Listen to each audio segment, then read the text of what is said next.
I guess I better tell you what the marshmallow test is. This works real well with a smaller child, somebody who's 3 or 4 years old, right around in there. So what you do is you put a marshmallow on the table in front of them and say, "Hey, I have something for you. Here's a marshmallow for you. And I want you to see if you can wait till I come back, because if you can wait till I come back to eat that, when I come back in a few minutes, I'll bring another marshmallow and you can have 2, okay? So you just sit there and wait for me while I go take care of something. And when I come back, I'll bring one more. And if you still have that sitting there, I'll let you have another one, okay?" Now that works real well with someone who's 3 or 4 years old. I heard, by the way, if you Google the marshmallow test, you'll probably come up with some specific information on the internet, and you can read about that yourself. Now here's another one.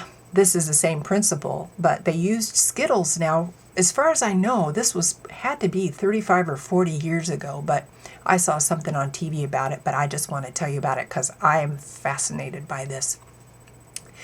They took a group of 5-year-old kids and they brought them one at a time into a room where there was a table, a chair, a clock on the wall, and a woman would sit the child down, each one at a time, all alone, no other kids in the room with them.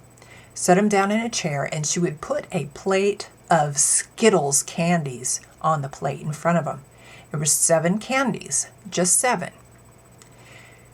She would tell each child, "You can have all 7 of these Skittles candies if you can wait for 10 minutes. Now look up at the clock on the wall, and when the big hand gets down to here to this point, that's 10 minutes.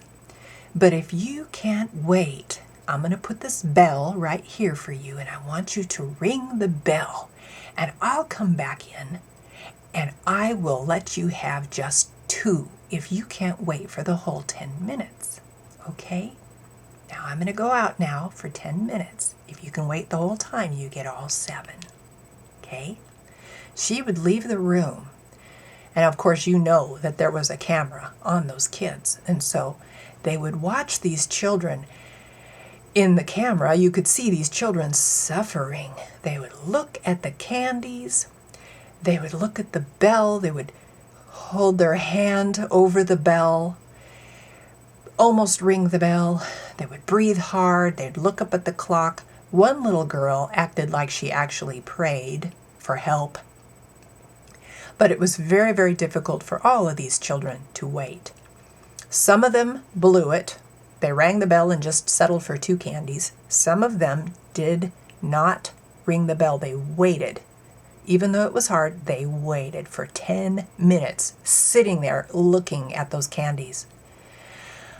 What's so interesting about that whole thing is they tracked those same kids down 30 years later. And you can guess which kids grew up into successful adults. The ones who were able to wait. Now, what that program said, what they recommended in that end of that documentary was that a very, very important thing we can do for our kids is to teach them to wait.